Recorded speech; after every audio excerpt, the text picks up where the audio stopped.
And wow, I just looked at the poll. There's a lot of fan favoritism here for Huck. 83% of you thinking he's going to take this series, and a 17% support rate for Illusion. Wow. Alright, one second. I press all the buttons, guys. Nope, that's always the wrong one. Close. Alright, here we go. It's game number 2. It's a best of 3, and this leads to the finals of the losers bracket. The winner of this will go on to fight QXC for that second qualifier spot, and we'll see who can secure it. Spawning here in the lower right corner of Heavy Rain, it is our Evil Geniuses player, the Orange Protoss, Huck.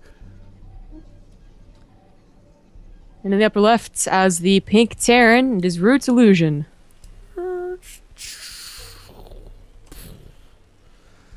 I don't know. I thought sound effects would be cooler than they really were.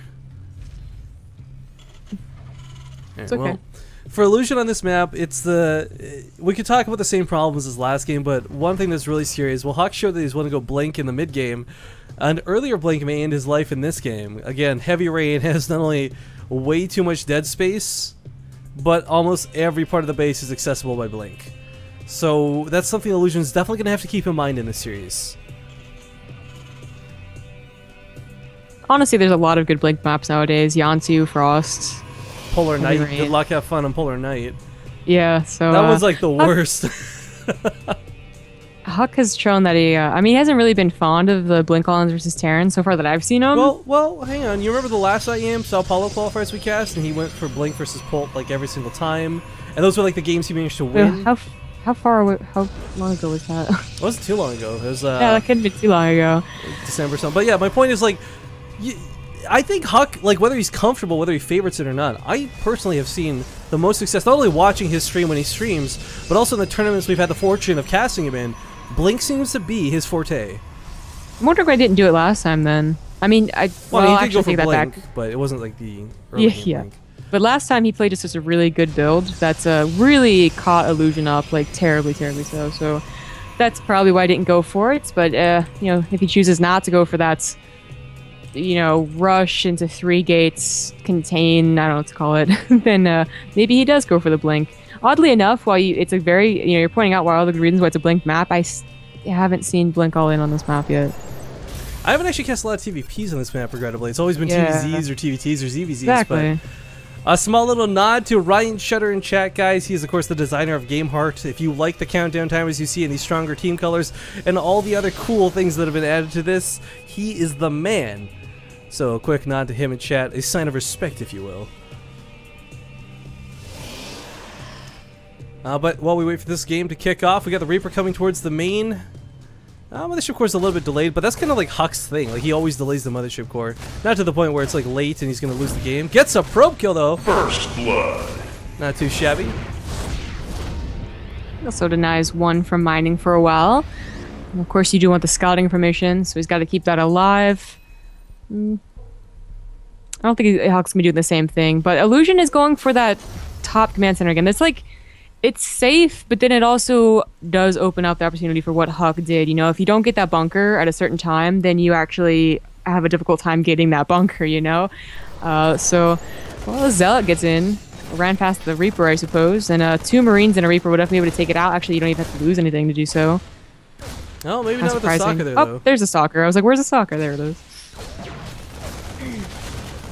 Now, this is a problem. This is, I mean, there goes the Reaper. Oh, I mean, almost gets destroyed on the Stalker. 3 Marines, 4 Marines. They could deal with the Mothership core, of course, but the Stalker's gonna be still a bit of a problem. Incredibly low, but it escapes narrowly. There's another one on the way. So that was a total of 3. He's not getting anything else quite yet in his base. Not even chronoing Warp Gate as far, so... Robo and a Forge. Okay, so it's not like last game. Illusion will be able to take that natural. You know, he's thanking God for that, or if he does. And we do have a Widowmine drop on the way. Yes, it's going to be a Widowmine drop. The Mothership core is going to scout it, though. If he could kill this Mothership core, that'd be fantastic, but unfortunately just out of position with the Marines. That opens up the floodgate, so to speak, of the 2 Stalkers getting into the main. They will pick off an SCV or 2 here. Oh, actually Bradley doesn't get that one. He's the Widowmine. Oh, he already... Oh, what the... Gives the Stalker away for free. Perhaps thought he had the Mothership core selected. Yeah, probably. That's what happened.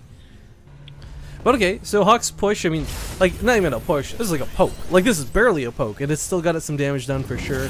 This is going to allow Illusion to finally get towards that natural base. But again, you got to be so scared, a little bit worried, because we're talking about all these wonderful things about like cheesy all-ins.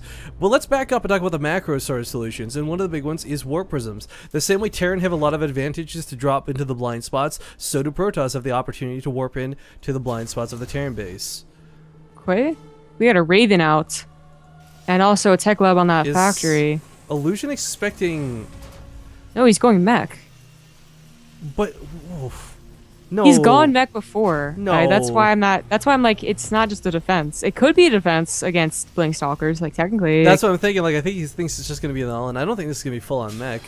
Mech TVP to pull off against like Huck in the IEM like semifinals. Like that's too long of a stretch for me to take. I swear to God, man, he's done mech before. It's not too surprising for me. He's actually got the Marines in place for any oracles they didn't scout because he hasn't scouted since the Reaper died. But I really think it's going to be. He's also including the Banshee, so that's a really popular way of playing mech, getting those Banshees incorporated. And even if he doesn't stick on mech, he could just do like be like Maru, the Korean. Not Maro, the ginger. Yeah, exactly. As he actually went for Hellion Banshee and did a lot of harass, but he's going for tank Banshee, so I think it's just straight up mech. Okay, well if he does for stuff that's exciting, and we actually got to see a really interesting mech series in the last two show matches we've done. HTO Mario both times fought against Venus and fought against CPU. Lost against Venus, won against CPU, but both times showed a really fun mech series. Mech can work versus Protoss, guys, but it's weird and it's a lot. The intricacy is much different, and a big part of that is like part of the balance you saw from David Kim, the announcement of like perhaps giving Ghosts the increased energy so they can go for EMPs, make it a little more viable. But I don't know. I just don't know this. Well, this is actually something I've seen Taisha do, but only explicitly on Polar Night. Heavy Rain's definitely a finicky map for this to be on. There's a small SCV pull with this too, so. Illusion is going to be going with this very dedicated push. I hesitate on calling it all in because he's still building SCVs. He's getting a third command center behind this, but takes out the stalkers in the middle of the map. And Hockey's got Blink on the way, but what else does he have other than an overcharge? One of those powerful things about going mech is that it's a surprise. If you don't have Immortals or sometimes Ward Rays, then you don't have the right units, right? So Huck's in a little bit of trouble here. It's also just a really nicely timed push. It's like completely mech. It has some Marines in there, so it's kind of like a 2-base 1-1-1, which actually is a thing, but he might be going into mech afterwards anyways. He is with a factory. That cannon is in range of that first bunker. The bunker is quite cute to see go down. Force will lock some Marines into this fight. If a point defense drone goes down, it's, oh my god, this is what I was going to talk about. It actually nullifies the planetary fortress effect, or whatever you want to call it, the photon overcharge. Gets the blink tech. Illusion with the greatest point defense drone of all time. Snipes off the most important piece of tech here for Huck. Investing in the cloak as well for that Banshee. Now this isn't all in, but he's getting quite a contain, getting more bunkers, more tanks. He's rallying it over. If Huck could somehow get a proxy pilot, oh, he does have one. Get some zealots into Illusion's base, that could actually be really big. Although he's not thinking of it right now, just trying to get that immortal count up. Low amounts of Banshees don't stand a chance versus Stalkers, but once you get them paired up with these tanks, and 3 Banshees have a hell of a lot of DPS attached to them. There's one more overcharge available, but there's no point defense drone for the Raven, sadly. These Banshees are getting quite scary. You could also try and snipe. He can repair him. He's got like 5 SCVs on the front line. I would love to see another point defense drone come down, though, really. If you get a Viking and take that observer route with a Raven, that would be pretty crucial. You could go ahead and take out the Immortals and all the stars. Actually, anything pretty much, right? With Cloaked Banshees. This is a scenario I don't think Huck was prepared for. And down here on the low ground, okay, forces out the overcharge immediately. Banshees will fall back once again. This bunker, sadly, in range will have to probably be canceled. Oh, be careful! Don't lose that Banshee. Ugh. Okay, that takes a large part of the killing power out of this, but this is a really hard contain to break, especially without Blink. There's Immortals here though. 4 of them at a time coming into the tank lines. I don't like pushing forward without any other support. Does almost lose both of them and doesn't kill really any of the tanks for it. It's still a scary number of Immortals, so I guess just be a little patient, wait a little while longer. It gets scarier as the time goes on, right? Like, right now it's kind of scary, but then imagine 5 minutes with like 10 tanks. But I don't think right now is quite the time to push for Huck. Maybe in a minute or two. Oh, Illusion bringing in the Ghost Academy as well. This is something that people are saying, might make mech viable. Wow, he's a Ghost Academy with those EMPs against the Immortals. Yikes. I really like this contain. Like, this is really cool out of Illusion, but I kind of feel like, you know, Huck has slowly been getting stacked up behind this. He's got Charge on the way. He's not going to go for that Blink. And these Banshees, my god, these Banshees are being controlled so well. You know, that first one, okay, he lost it. It's a bit of a mistake, but still. Templars for the feedbacks. That's really smart. I never would have thought of that, and actually all of them go down. Point defense drone, of course, can keep this last Banshee alive, albeit just barely. Archon going to come down here, another unit that ignores the point defense drone effect. Banshee does get a little bit overzealous, taking out that High Templar. I think he thought there was going to be storms, but of course that's not the case. But can you imagine if this clumped up army got stormed right now? Oh my god. He could attack from the high ground and the low ground. That might be his best bet into breaking this contain. Illusion behind this, by the way, getting more. He's definitely mech at this point, getting that third nice and up and ready. And Huck sees this too. He's got to be thinking, oh no, he's got a third. Like, I got to break out of here, and it's got to be, you know, soon. So, there's diminishing returns, basically, to an extent on the Immortals, Hardened Shield as well. When you've got a lot of siege tanks, it also means a lot of splash damage. Pushing into that siege tank line is going to be very difficult, despite the fact that Huck has so many Immortals. But one cool thing Zombie Grub and I learned about was if you hallucinate an Immortal, it also has the Hardened Shield effect. Now, granted, it reduces damage to 10, but still takes double, so 20.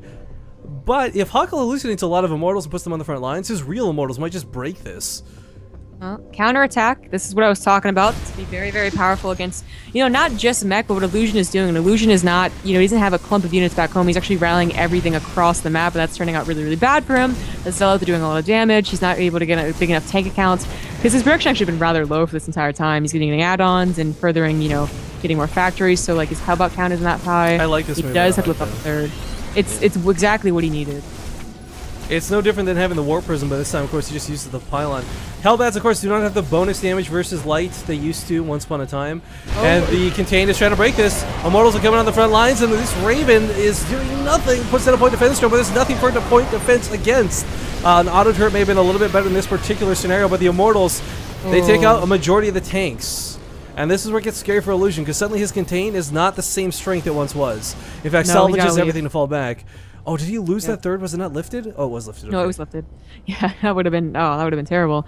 So yeah, that was a good chunk of Illusion's army too. As I said, he was rallying everything across. So that wasn't just like a, you know, a contain and then have a big army back home. That was most of his stuff. He still does have an army back at home, and he finally has Hellbats. That's one thing that's been missing this entire time is Hellbats. Now, that's such a cool move out of Huck with no medevacs here. This army's going to get trapped, and the army from Huck chasing from behind is actually going to be able to connect instead of this army getting away scot-free. Ghost on the high ground going to throw down a beautiful EMP, but everything on the low ground is just getting massacred.